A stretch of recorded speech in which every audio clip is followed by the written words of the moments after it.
Hello and welcome to Behind the Bearcat. This is the podcast where the Northwest Missouri State University Career Services Office chats with Northwest faculty, staff, students, alumni, and friends to hear about their career journeys, how they got to where they are, and how they became Bearcats.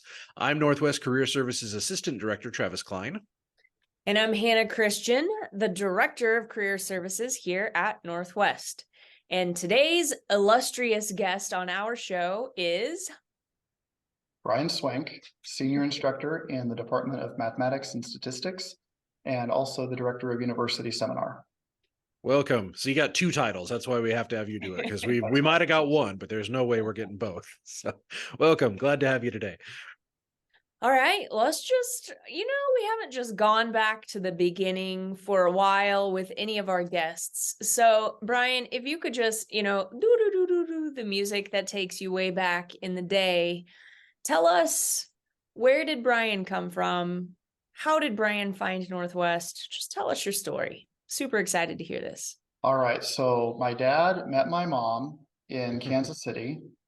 Is that how far back? Sure, I am totally good with that. I mean, let's say I'm born. Okay, so I grew up in Drexel, Missouri, south of Kansas City, about 30 miles. That's what I always used to say. There's probably creep. It may be closer now. I don't know. I haven't measured in a while. So it was a very small town. One of the reasons that I ended up choosing Northwest for my undergrad was because of the size. So when we look at Drexel, there was like 1,000 people if you looked at the population sign, and I'm pretty sure that that counted cows, cats, and dogs also within the city limits. So very small. Had like 300 people in our K through 12 school building, which was really neat. When I was in 5th grade, I could look down this long hallway that went past administration offices and then kind of see up into the high school wing. And I could see my brother at his locker when I was at my 5th grade locker. Like, that's just the size of the school. And then I graduated with about 24 people. And I did graduate high school. So then I was, looking for schools, had 3 places that I checked out. And for me, one, there was familiarity. My older brother had come to Northwest and graduated. And so I'd been here for all kinds of events, moving him in, homecoming events, family weekends. So I was used to campus, but also it just felt right. And it also matched my career goals really well because I was an elementary education major. I was very attracted to the on-campus lab school where I could do observations and start learning about that craft of teaching during my undergrad. So did you always want to be a teacher? Like that was kind of a thing as you were growing up? No, I was really in my high school years not sure which way I was going to go. Am I going to be like a pastor, youth pastor? Am I going to do band directing? I liked music, and it really just kind of came down to one summer, the summer before my senior year, working at a youth camp and getting to work with 3rd and 4th graders. I was in the cabin. And there was this kid named John, and every morning he woke up the same way. He's on the top bunk. It had a pitched roof, and every morning he sat up quickly and bonked his head. And I just got such a kick out of that. I laughed every morning. I'm like, okay, this makes the decision. I want to work with kids because they're going to entertain me. Honestly, that's kind of what it came down to. So yeah, chose the major and then found the school that fit that well. Excellent. I didn't know you were from Drexel. I was a recruiter before I had this job, and Drexel was part of my territory. Okay. And I loved that school because if I was early enough, if I went, it was an 8th hour, like last period visit was when I could talk to the juniors and seniors. But if I went early enough, I could read to the kindergartners because that's what the counselor did before. So I always went early because it's like, I want to read to the kids. Like that's more fun than talking to the seniors. So I love that school because it's like, those K-12 schools are like the best to visit. I feel like, because you see it all. Like if you're sitting in the lunchroom, like you see kindergarten through seniors and it's awesome. So very cool. Travis probably influenced like 6 classes of students by reading to them kindergarten. Right. And the counselor loved it because she didn't have to do anything for the hour. So it was like, oh, we have a guest. He's going to read to you. And then she'd go do other things for the I wonder how many other counselors were going to do that in recruitment. Like, I don't know. I can't imagine many other schools will do that. Yeah, no, a lot of them, it was like, oh, you're stuck in the lunchroom during lunchtime or But yeah, that one was always fun because I could No, read to the I'm talking, kindergartners. That's I'm awesome. saying So, that's a testament to Northwest and our yeah, recruit. Like how many, absolutely. how many other universities are saying, let me also teach kindergarten while I'm here and Mhm. talk to their seniors. Way Yeah, to it was go. great. That's why Travis works here, because he's the best, because I Right. split him. Something. Yeah. Oh, So tell us about the lab school experience. Was it everything you dreamed it would be? oh, it totally was. So that was back in the area of Mrs. Marion in first grade, Linda Healer in fifth and sixth grade. And that's where I had my experiences. So that's who I remember the best. And you could not have more polar opposites, I feel like, two people that cared deeply about students, but showed that in very different ways. And I learned so much from being in their rooms for practicum. So from And Mrs. they're like legend. They're like teacher Legends, legends. Like people don't absolutely. know that. They're like legendary. Yes.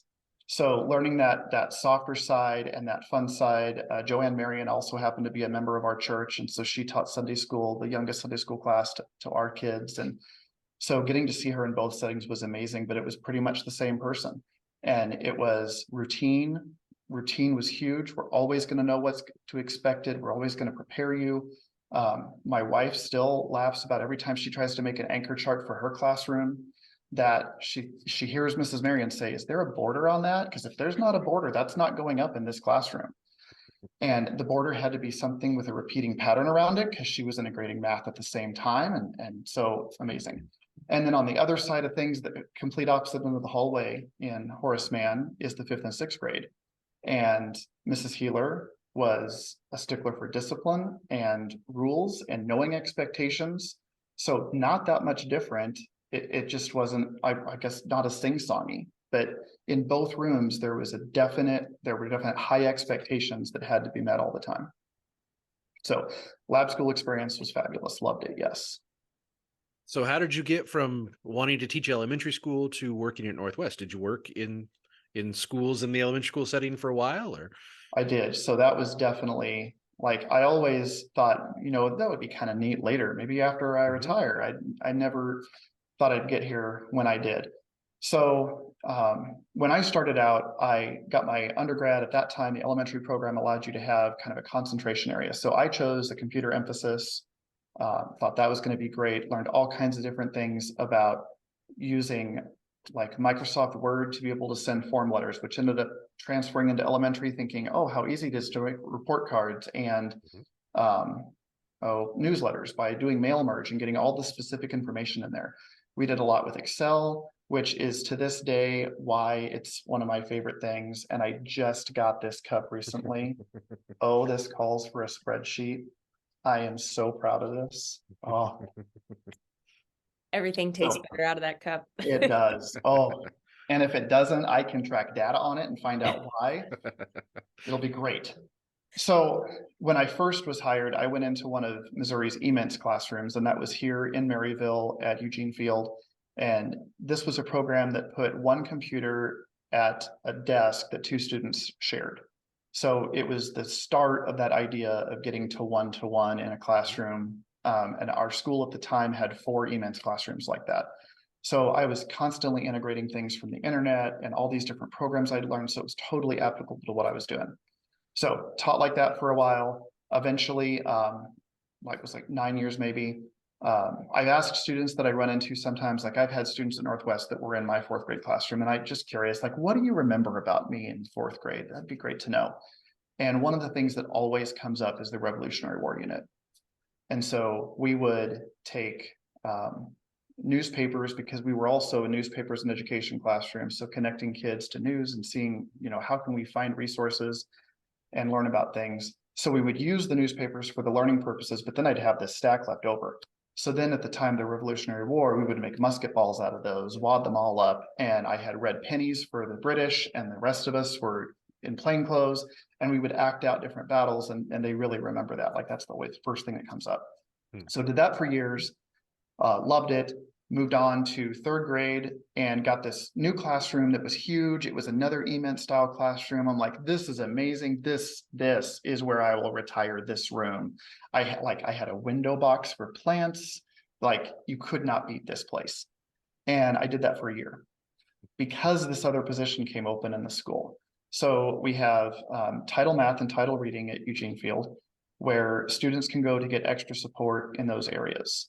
And the position opened up, and I thought, wow, what a neat thing it would be to just focus on math. And it was something that I'd loved forever, like growing up through high school, enjoyed math class, had a fantastic math teacher.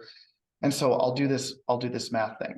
The funny thing is, kind of depending on where your life is going to go sometimes, I had also done a lot of hours, even master's levels hours in social studies. So there was another program I got tied in with because of that Revolutionary War idea, because of the social studies that I taught.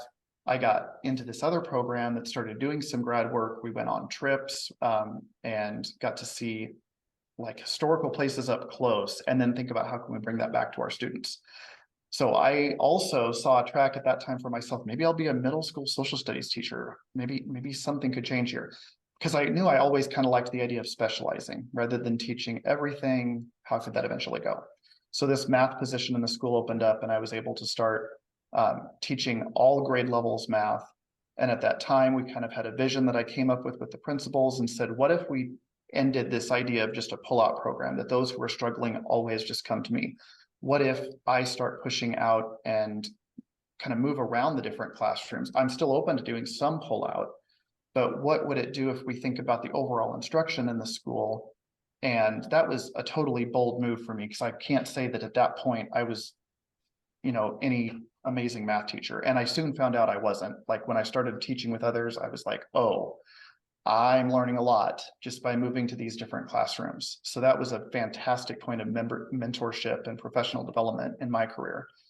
So I'm doing that job for 3 years. For the first year, you just jump into a new position, you're just trying to figure it out. So that was great.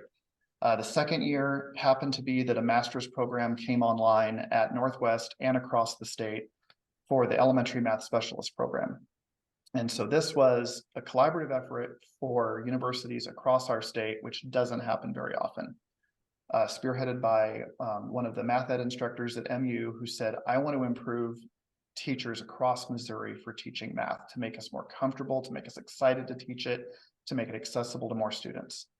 So this program, then basically they all took turns designing the different courses at the different institutions. Like they took a whole program of study, and Northwest said, we'll do these 2 classes. Another school said, we'll do this. And then they shared all the resources, and you would take the classes from an institution that you're closest to. So I was here in Maryville. I started my master's at Northwest, and others were getting the same idea around the state. So it took me 2 years to complete that. That was my last 2 years of 3 years in that title math position. And I was finishing up my work August or summer of 15. And then at that time, Dr. Jenny Wall and Dr. Christine Benson from the math department here, who were also instrumental in getting the EMS program started at Northwest and being a part of that collaborative effort, they reached out and said, hey, we just happen to have a position open. And I really didn't know at the time what that would mean. Basically, the position I have now as an instructor. And I said, well, I will come check it out. Why not? And it was one of the best interviews I have ever been in, because I went into it knowing I absolutely love my job. So I had been teaching title math and getting to work with professional development.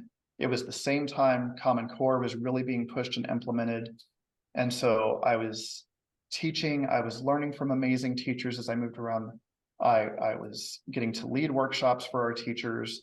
But like, you got to see this one other thing. And I've incorporated this into one of my methods classes. But is it okay for the guest to bring a guest on the show? I don't even know. I forgot to ask. Mm-hmm. Okay. Yeah, that's fine. Everything is okay on our podcast. Yeah. Okay, that's so great. All right. So my guest is this guy that used to go to kindergarten classes with me. And his name is Monty. And I called him Monty the Math Mutt. And as we traveled around to different kindergarten classrooms, he kind of became my math god. Get it? Yeah. Okay, so Monty and I would go into different classrooms, and this happened because in the beginning of my time, it was just kindergarten pullout. I never did go in and do whole group instruction with kindergarten. Promise there's a point to this. So good. So the next year, my principal was like, we have too many kids coming into kindergarten. We're adding another section. And I said, that is really unfortunate, because what that means is that we only had 5 specials for people to have a plan time, like art and music, those times when the kids go out of the room. I'm like, that's too bad, because we only have 5 of those. And that means that 6th teacher, like every 6 days, someone's not going to get that plan time. And she goes, oh no, they're going to get it, because we're thinking you could do another exploratory class, but have it be math based. And I'm like, would that be like with an entire class? Because I could handle 6 or 8 at my kidney bean table for small group. And she's like, oh yeah, a whole class. And that was terrifying to me. The first day did not go great. It was, at one point, I remember looking up and saying, hey, can you come out from under there, like looking under the tables? And it wasn't just one kid, it was like 2. Like the very first day of kindergarten, and I had to jump in. So then Monty comes along, and we start doing these lessons about counting. And one of the first ones, they have plates. And this is one that I recreate with our method students here at Northwest now. So I show them a pattern of dots, and they have to recreate it. We call it the game Kibbles and Bits. And this is kind of a great transition story to say how what I was doing at the elementary level somehow works at the college level. It does. And so we were in math methods talking about, dot patterns and this idea of subitizing, recognizing a pattern, and they have to make it on their plate. And then Monty comes around the classroom, whether it's kindergarten or college, and goes, nom, nom, nom, nom, nom, nom, nom, nom. And if they're wrong, he's like, yeah. Okay. So then to add to the Monty story, if you ever visit my office, you might look at my bookcase and think, I don't know, he may be too young, but was Swink in the Village People? Is that possible? Because there's all these weird hats that I have and costumes on top of my bookcase. Like every week we went back to kindergarten, Monty and I would have a different story. So one time he was a knight in shining armor. Another time he was a pirate. Another time he was a firefighter. Okay, so this is all to say, I had a job that I loved at Eugene Field. I didn't really plan to go anywhere. And I took this idea for an interview at Northwest thinking, this will be interesting. I'll just see what it's like. So went that day, found out, wait, there's an office. I would have an office with a door that closes and like alone time. What is that to an elementary teacher? You don't get that. So that was intriguing. But more so, it was really hitting that part of me that had really enjoyed doing all of the professional development in our school, that idea of having an impact on more classrooms. I had moved from my own classroom where I was teaching math to getting to have that experience to teach more students. I got to go through all classrooms in our school then and have that outreach. But then I thought, wow, how powerful an impact that could be if I could be in a classroom where I was teaching future teachers these methods to go out. And so that, halfway through the day, I'm like, do I want this? Like, I might want this. But again, it was a great interview because I didn't care either way. If they didn't accept it, I'm like, I got a great job. I love this. So that's kind of how it came to be that I was at Northwest. One of the scariest moments was during our interview process in the math department. We require that someone teach a math lesson. So part of the interview, I went into a math ed classroom, and it just happened to be fundamentals of math, which I teach regularly now. But it happened to be the day that we were teaching about the normal distribution. And so that graph about how if you get enough data, it gets that bell curve. And like, I hadn't done anything with that. That's not part of elementary curriculum necessarily. And it was the day that we were talking about estimates of that. So there's this rule that with the first and second and third deviations, a certain amount of the population that's going to be there. So I dove into it that day and started teaching, and I was really trying to make a connection. Like, why would you ever want to know this? So I threw in there that like, you need to know about this because standardized testing, you're going to get results back from the MAP test and need to know percentile rank and be able to explain that to a parent, whether it's reading or math scores. What does that mean? And then there's this standard in first grade that says we need to be able to know how to take apart numbers, break them down and put them back together. So I need to know that 5 has many ways that could be broken down. It could be 4, it could be 1, it could be 3, it could be 2, stuff like that. So I started taking this graph and these percentages and showing how I could find the different small sections, which was going to be important to solve some of their homework problems. and how I can determine that by breaking down those numbers and using the symmetry of that graph and all that. So I got done teaching that day and was just like, I have no idea if that's what they wanted. Like, no idea how all that went. And got done, and one of those math ed instructors said, I have never thought to teach that day that way. Like, that makes so much sense to break down the numbers to help them see where they come from. And so that's where I was very apprehensive about ever taking this job, because I knew that all the other math ed faculty had started out as secondary people. And I was an elementary person, elementary degree from the beginning. And so I was very open about that in my interview. And there was a point where I was even trying to talk Christine Benson, who was chair at the time, out of hiring me. I'm like, but remember, I'm elementary. And she pointed back to that lesson and said, yes, but none of the rest of us know how to talk like that and make connections to that elementary content like you did today. So I'm like, okay, it's your funeral. We'll see what happens. I'm going to call that the Brian Swink method from here on out. That's Let me fine. talk you out of hiring me. Yeah. We need to consider all possibilities. Yeah, yes. I mean, convince me you want me. I'm just here. You said you'd buy me lunch today, so I'm here. But what a great also, I think, what a great example of how to be comfortable in an interview. Like you say, I'm doing what I love.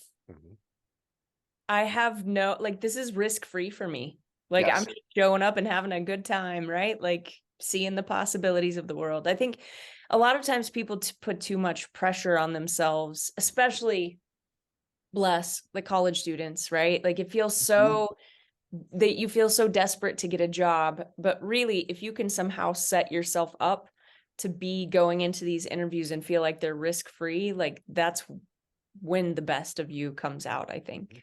Yeah, and then it was later in the math department to go right along with that. It was my first hiring committee in the department that Dr. Benson kept saying, so remember, on paper, this person already looked good. So our job isn't really at this point, it's partly to make sure that they're a good fit for our department and for Northwest. But she looked at everybody in the department and said, people, we have to prove that we're worthy, that we're people that they would want to work with. We have to sell them on us right now as much as they need to sell us. And like that, I'd never seen that side of it before or thought of it that way.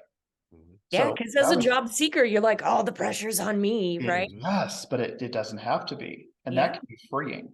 Very freeing. Very freeing. Especially for those math ed kids that are so in demand right now that we have school districts at Career Day going, do you have any math ed majors? We really want to hire them. So they have some power, I'd say. I do hope they realize that. Yes. Yeah. And we had a lot that came, by the way. I was just looking at the data today. You'd be proud of me. Yes, there was a lot of, I'm pretty sure every math ed major that's graduating came to Career Day. So. Oh yeah, I know. They're on my cup. I got that column. It's AB right here. Nice. So tell me, all right, so you took the job. What was the most difficult transition going from being an elementary school teacher to like then teaching at the college level? Partly, honestly, some of the content. And so this is something that I would say going right around the idea of, career seeking and career building is the importance of mentors. And so being upfront in my interview process and saying, I'm a little worried about some of that. I said, but you've seen my work in the program for EMS, you know what I'm capable of, so I will learn. I said, but I may not know everything right away.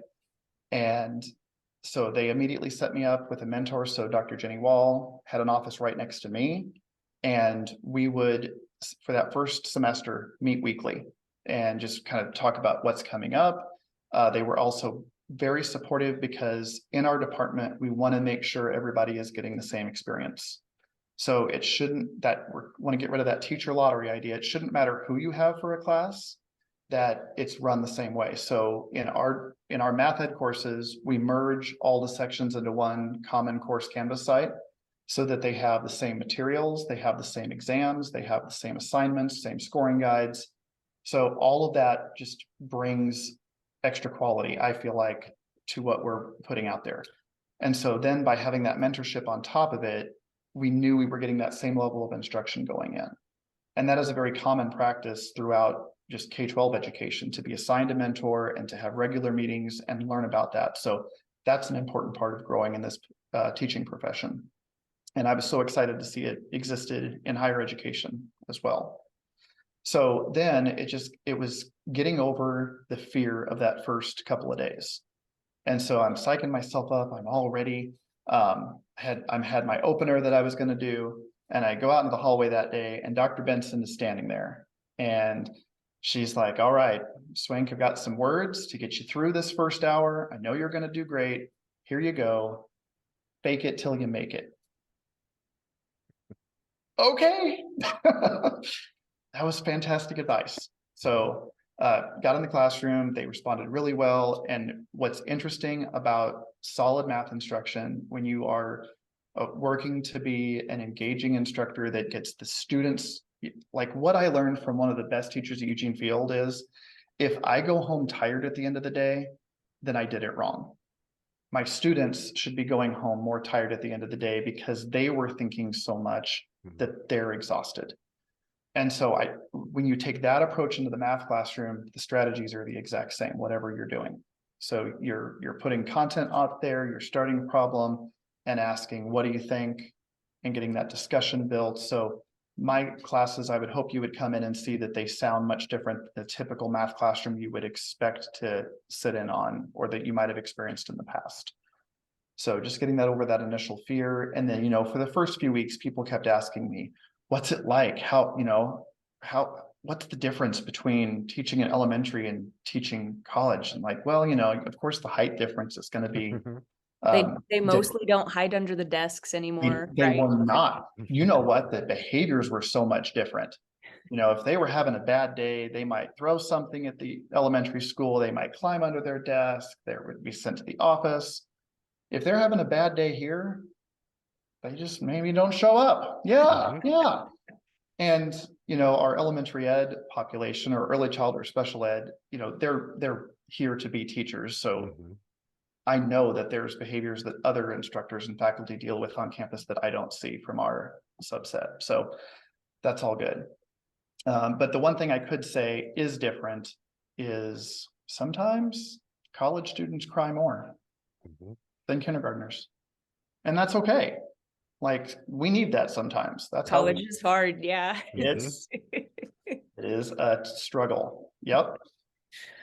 That's a good transition to your other position. So college is hard. You're also helping the students who are coming in transition in. So how did you get that gig, and what do you do with the helping the university seminar students make their way across campus? That was a trip. So when I was an undergrad, obviously I had some form of first year. It was called freshman seminar at the time. Now it's university seminar. It's run very similar in many respects. Back then, they still had peer advisors. And so after my freshman year, I partnered with someone in the education department, and I was their peer advisor for the last 3 years of college. So loved having that experience and getting to help others who were coming in and kind of be that mentor for them. And then started teaching Eugene Field. And then when I got here, worked for a year, and then you're eligible to start teaching university seminar with that master's degree, 1 year of experience. And so the very first year I was eligible, I started teaching seminar and did that for several years. And then at the time, Dr. Allison Hoffman was director of student success here and invited me over for coffee just to kind of talk. And she was meeting with a few people who she was kind of seeing as a possibility for taking over that position, director of seminar. And I'd always, I remember saying this, that, a job that I would never want, director of university seminar. It was great to teach, but I just thought, oh my gosh, all to put up front, all the work to do the training that happens, to keep the course site going, to get all those updates made, and then the communication that's needed, like that is, you could ask my wife, communication is not my strong suit. So just becoming director of seminar, I can say, opened up new pathways in my brain that I had never had to use. And the more I do it, the more it makes sense and it's natural now and it flows. But it was work in the beginning. And again, it came down to mentorship into that position. I had weekly meetings, or not bi-weekly meetings maybe, with Dr. Hoffman, who was, just kind of asking questions. Where are we headed on this? How is this going? But also there were so many different systems to learn. I, as a first year instructor, had nothing to do with Banner or learning the ins and outs of the registration process. That wasn't me. I'd never advised students. So there was a lot that I had to learn on the back end also. So she was instrumental in that. Another huge mentor was Jen Pitts, who now works in the administration building in the West Wing. And at the time, she was the generalist here for student success, working and supporting first year advisors, seminar, and the academic success tutoring program and SI. So between those two, they just gave such solid advice and set me up for success early on, just helping me learn all those pieces. But yeah, in the beginning, like, it's another interview, honestly, that I went into when I finally made the decision. Okay, I always said I didn't want to do that, but and right behind me both of these times, I would, like, when I saw the position for Northwest and first thought about it, my wife is standing there going, you should totally do that. You would be great at that. And I honestly have a lot of self-doubt sometimes and think, no, I don't think I could do that. But she's been an awesome cheerleader. So my wife, Jen, is like, no, go try that.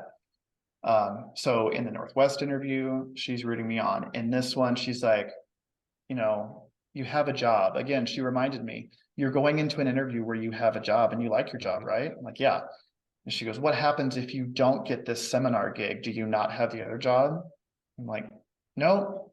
And that cleared it up. It's like, okay, I'm just going to go have a conversation with people about what I think could change in this program, what I could bring, what we could keep and improve on. And now I'm director. The only downside to all of that was that interview was taking place December of, I think it was this magical year, 2019. So I started director January of 2020. All is going well. I'm, kind of easing in because it's the spring and we don't have as many seminar sections. January to March was a breeze. I'm learning a lot. And then something happened in March of 2020. I might have to go back to my calendar. Oh no, it was the COVID pandemic. So there was a lot of learning with that, about how to support instructors in an online learning environment, and then all the prep work we were all doing to get ready for coming back that following fall. And on top of that, thinking the seminar stuff, I was also surviving myself, still teaching in the math department. So this kind of position for me is 3/4 time math department. That means I'm teaching 9 of the regular 12 credits a semester that a faculty member would have on their plate, and then a 1/4 time as university seminar. So like 1 3-hour course load. So I'm still in that March period, figuring out how to keep teaching online with all the rest of my courses and figure out what we're going to do with seminar. And now on the other side of it, it's very comparable to raising kids. It's like, we did it. I don't know how, but we did that. And we don't ever want to do it again. Oh man. We got past it and it was great, but yep. See ya. So you did a fantastic, so I was teaching seminar at that time, and you did a fantastic, you should receive a medal. You should have a little medal for your spreadsheet cup. Like, that just was like seminar director COVID year. Like, you did an amazing job, communicated well. Like, I felt very supported as a staff member who only taught seminar. Like, that was terrifying for me to have to go in and, we were teaching, really, it was like a blended class. I don't know, half the class was on Zoom, half the class was in the classroom, and you had to keep track of attendance and where people were. And it was just, it was a nightmare. And we couldn't have done that without our peer advisors, our student employees working with us, because they were also super great to help with all that stuff on the side, counting who's on Zoom, who's in the classroom. Yeah. Yeah, it was incredible. It was a whole village that made that happen. Yeah. I think another thing that helps, like I shared, I don't feel like I'm the best communicator at times. Like that's something I really have to work at. It kind of pulls in on that elementary side again. We used to do newsletters. We were expected in our school to have a weekly newsletter.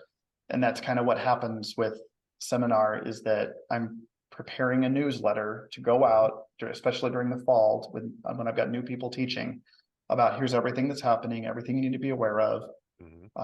And I remember my first year of the director, I went home one night and I'm like, oh, I don't know if I have just made a mistake, Jennifer. I said, I am now doing newsletters again. Like, how did this happen? I thought I left that behind. Do you put borders on them? Do they have shapes around them? You should put borders on them. You know, Every I leader has. don't, but I do, and there's some clip art and there's some consistencies to it. I think Mrs. Marion would approve. I think it's okay. I did have a thought there. Taking that position is, again, you talked about moving from doing the elementary teaching into influencing the teachers.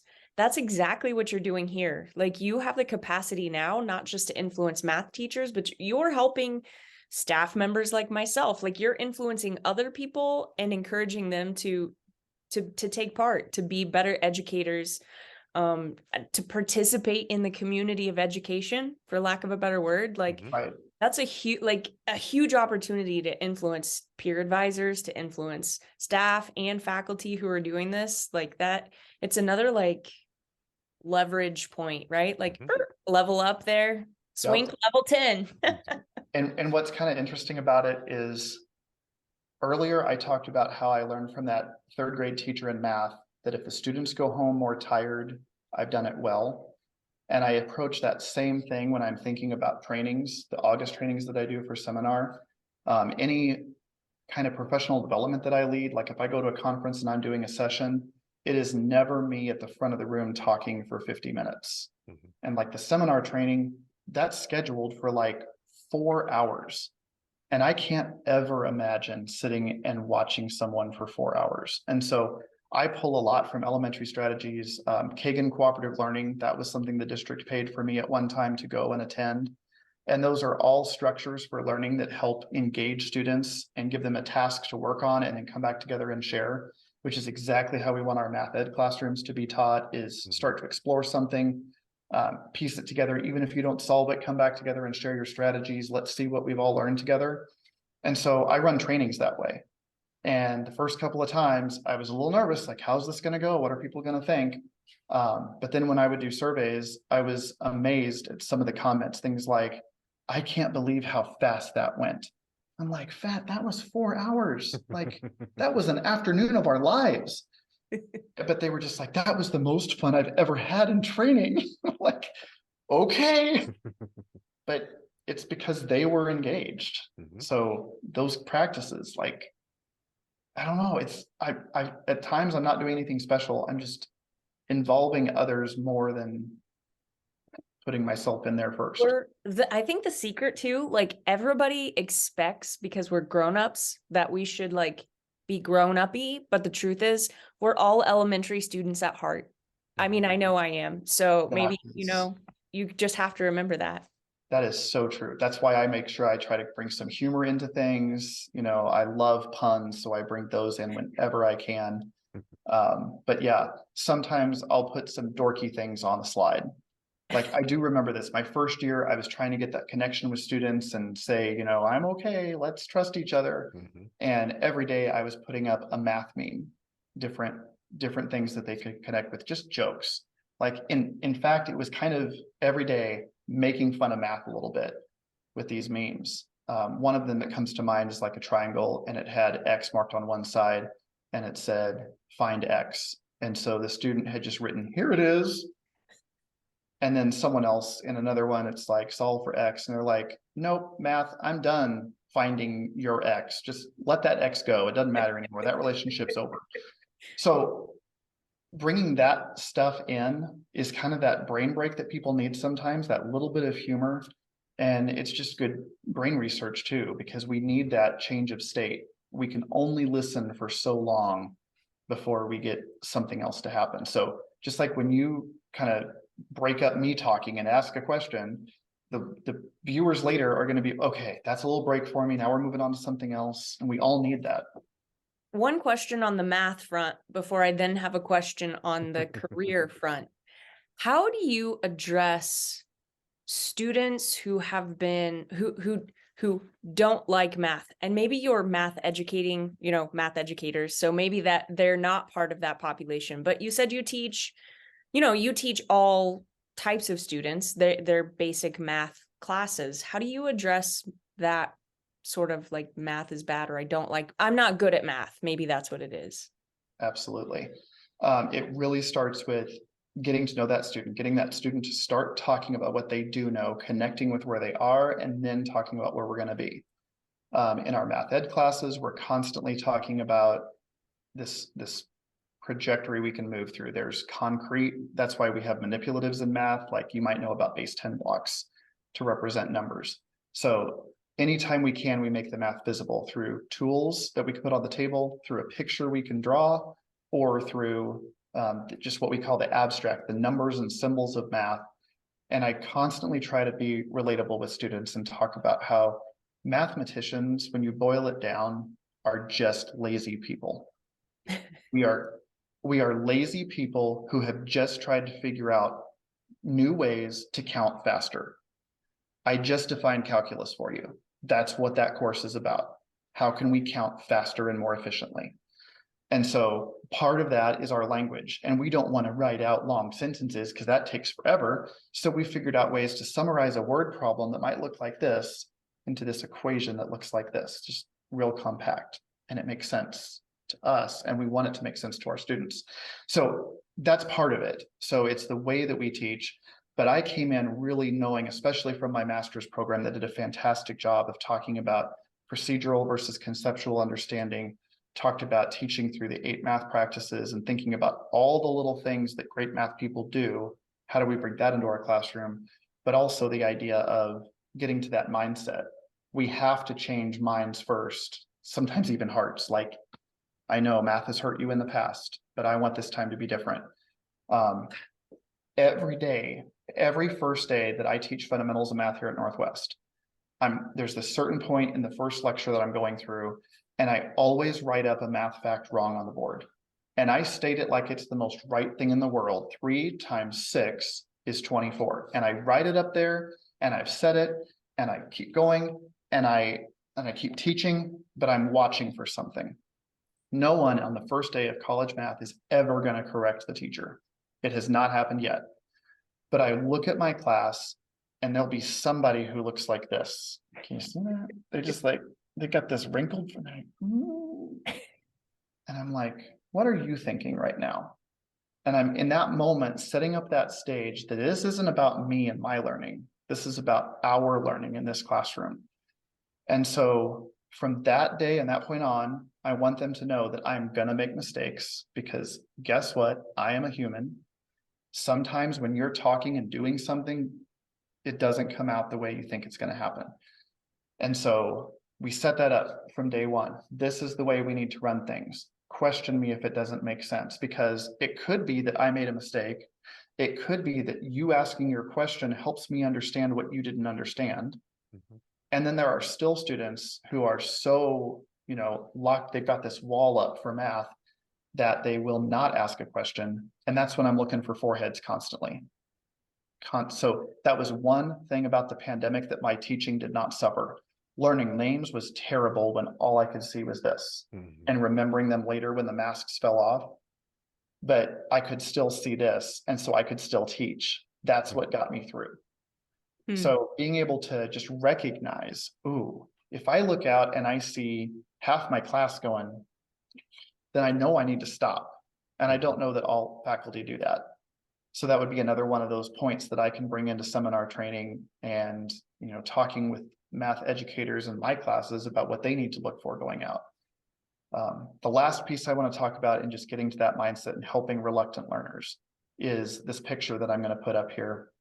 And it's got kind of a collection here of images. So the first one, you're going to see these arrows. And I have loved this little poster since I found it. And it talks about success. And you see it here on both sides. You've got this arrow straight right to the point. And it says, this is success. And then there's the other one you see that's like, but when you compare them side by side, they started at the same point and they end at the same point. And then you get this message. What people think success is a straight line, but what it really is this massive jumble and trying something, realizing it didn't work, trying again, getting yourself back on the track. Hopefully, like, honestly, I feel like that squiggly line could be my career, because it keeps bringing me back to center all around people who've mentored me, from, you know, Mrs. Pat New in 4th grade when I started teaching and she was my mentor as a first-year teacher, to all of these other people I've been talking about throughout my interview with you, about mentors who helped shape and helped me think and get to a certain point. And we need to know that life is messy and expect that. I remember one time when you start to have a family and you're trying to go back for family gatherings, the Norman Rockwell picture of Thanksgiving, where the family's around the table and they're bringing the turkey in, that is the worst image you can possibly have in your head for family. Because I keep talking to people, that's not what it's like. We all know Family the kids is have their messy. own table. Yes. Yeah, that's what it really should have been in that picture, but it's not. And so life is messy. And if we can accept that going in, then we can accept a whole lot of stuff.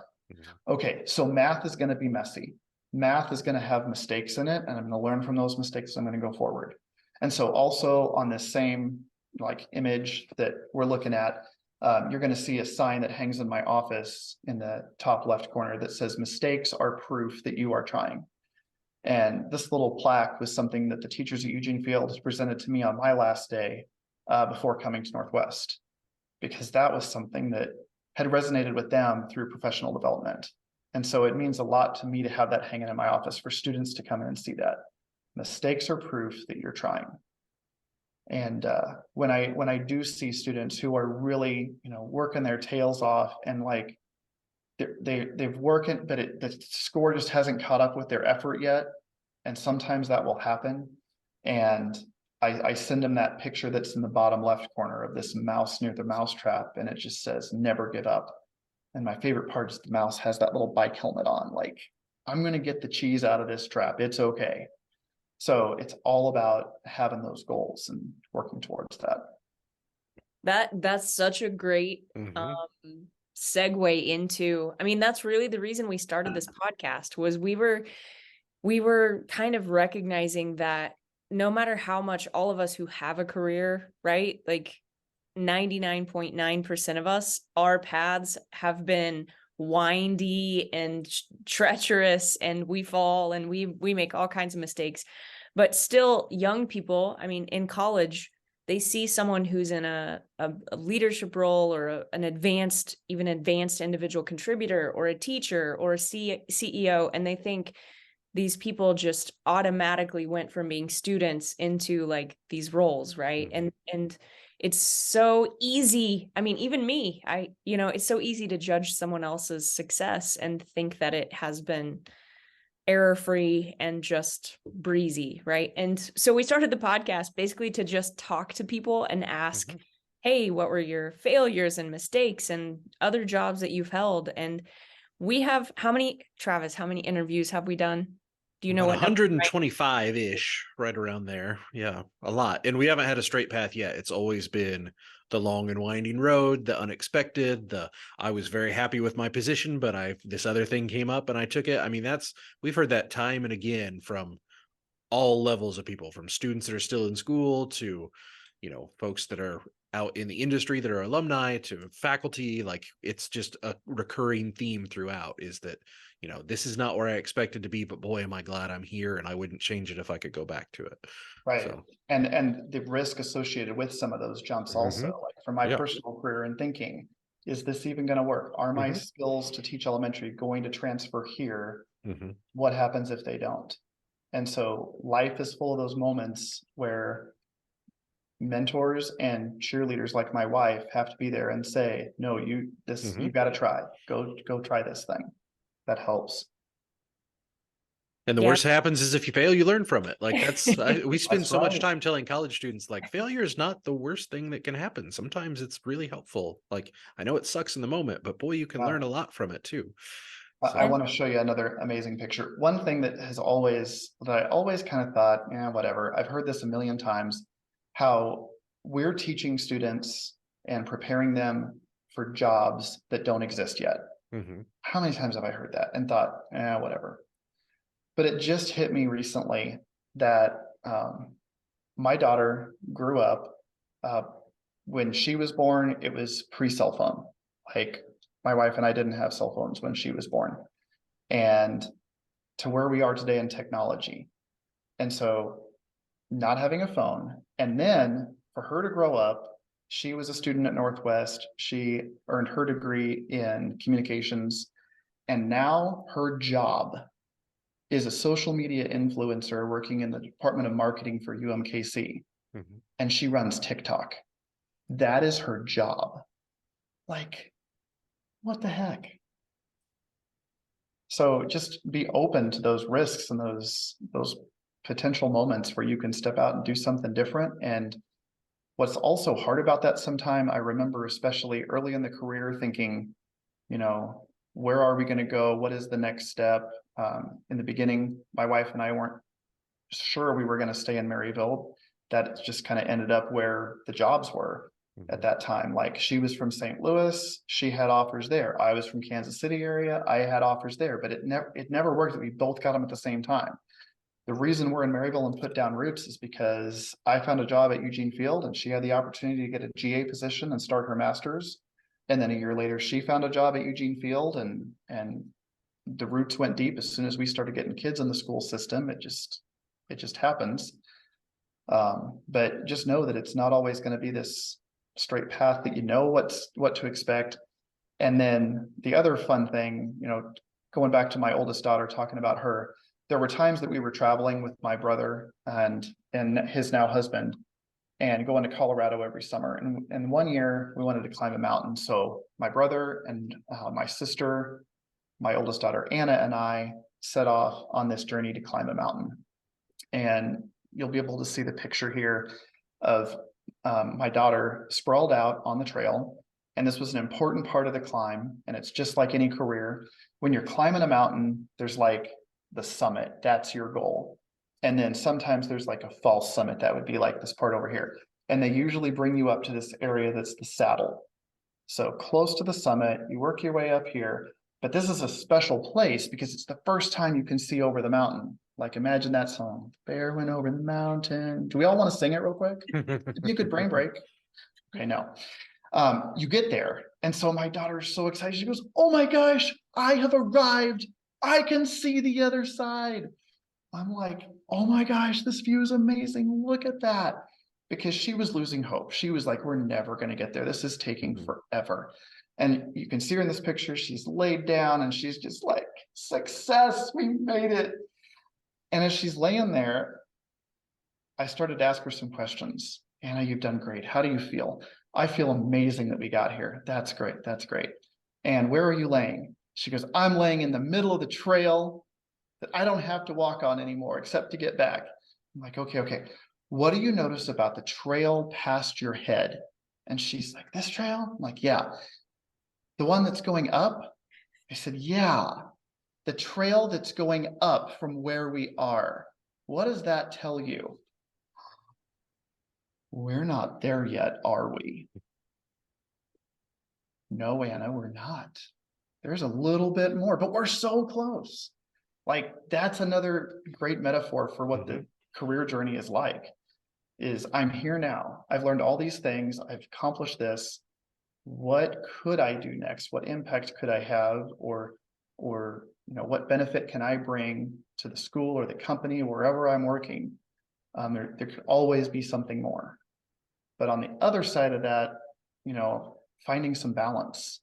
More is great, but is it at the expense of your family or your mental health? Or so again, not easy, not simple, not a straight path to where you know exactly what to do. Yeah, Excellent. sometimes you just lay down in the middle of it. And that's sometimes you okay. need to. People don't Sometimes tell you need that. to. Yep. Yes. All right, awesome. Well, I think that's a good place to stop. That's fantastic advice, and it really enjoyed hearing your story. So thank you so much for being a guest on the show. Yeah, and there is one more thing. I don't feel Okay. like, I could actually get through this without, putting this up here. So I just want to show one, maybe two Okay. more pictures. Okay. One picture just kind of showing my whole family, and they're amazing. Our kids are grown. So in this picture, you're going to see from left to right our son Henry, who is a sophomore at Northwest right now and getting ready to go from earning his gen eds and start culinary school. So he's kind of starting another journey. Like, it's a pathway where it's curving. Our daughter Anna was at Northwest working and now at UMKC. So she made this leap from small town Maryville, where she had grown up, to living in the big city. So she lives in downtown Kansas City, just south of the river. So super proud of her. Then I'm in the picture, and then in the middle, you see my new brother-in-law, Ryan, and my brother, Doug. They were just married last year in Maine. So we were super happy to be there to support them. Then my wife, Jennifer, who's a teacher at Eugene Field. And our youngest daughter, Abby, is on the far right there. And she is a senior at Maryville High School and getting ready to start a new journey and starting as a Bearcat next year. So they've all been there with me and supporting everything from the beginning. So I'm super grateful to them. And then there's, a whole slew of pictures on one slide with my dog. And I just can't stop without introducing the world to Lewis. And so this is what I go home to for comfort and renewing my mental health. So thank you for indulging me there, but I didn't want to leave without getting. That's amazing. That's Absolutely. like perfect. Unfortunately, I mean, YouTube people, I'm going to tell you right now, you got to hop on YouTube and you got to see the photos. Like, this is very important. Like, he can talk you through the graphics, and he can even talk you through his family, but you got to see the dog. That's Absolutely. really all it boils down to. Like, just go, like, maybe you should make Lewis the cover for Brian's podcast. I totally support that, because who wants to look at this when you can see that? I know. Thank you both. I appreciate the chance to be on here. Thank you so much. It's been awesome to have you as a guest. All right. Well, that will do it for another episode of Behind the Bearcat, and we'll talk to you next time. Hey guys, we hope you enjoyed that episode. If you did, be sure to give us a thumbs up below. That helps out. Also, if you've not done so yet, be sure to subscribe and hit the notification bell so you never miss a new episode. Also, we'd love to connect with you on social media. You can find Behind the Bearcat on Twitter, Instagram, and LinkedIn. Plus, the audio podcast comes out on Fridays on all the major podcast platforms. Thanks again for watching Behind the Bearcat, and as always, we'll talk to you next time.